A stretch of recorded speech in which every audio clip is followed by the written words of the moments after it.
Tonight we were going to be telling you a story about a man who found out the hard way. Sometimes what you see is always what it seems. It was a cold, clear night.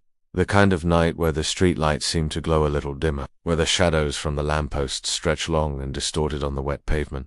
A lone man walked down a deserted street. His hands were shoved deep into his jacket pockets. His face was drawn and tired. All around him, dry, brittle leaves were blown about by a soft wind, rustling like whispers against the pavement. Louder, closer, he could feel the heat of their breath on his neck, smell the stale stench of their body. A low sound, like a whisper, brushed past his ear. "Hey," it said. His footsteps were the only sound that broke the silence of the empty street. He screamed, a muffled sound that died in his throat.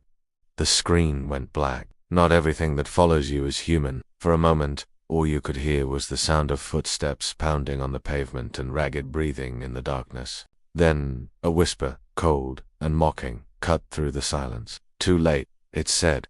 He wanted to run, to scream, but he couldn't. He stood frozen, staring at the pavement in front of him. The footsteps stopped. And if you enjoyed this video, don't forget to stay tuned for more scary stories. For a moment, all he could hear was the frantic thump. He pulled his phone from his pocket and stared at the screen. He was so lost in thought that he didn't hear the footsteps behind him. As they drew closer, he could hear the soft scuff of their shoes on the wet pavement, the scrape of their breath on the cold air.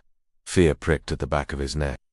He tried to shake it off. Glancing at the reflection in the store window, he saw only his own pale face staring back at him. The camera moved in, focusing on his wide, terrified eyes. Behind him, standing still in the middle of the street, was something impossible. It was tall and gaunt, its skin stretched tight over its bones, as gray and lifeless as the pavement beneath its feet. Its eyes glowed white, like a skull, and grinned, revealing teeth as sharp and white as shards of glass. He didn't hear them until they were close enough that he could feel the vibrations of their steps in the soles of his feet. He stopped and turned slowly.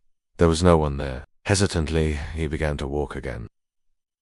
The footsteps started up again, matching his pace. Then he heard it again. The footsteps were right behind him now. His hand trembled slightly. Then slowly, oh, so slowly, he began to turn his head. The image shook, the sound distorted, and then those three little words appeared on the screen. "Do you believe in ghosts? Let me know in the comments below."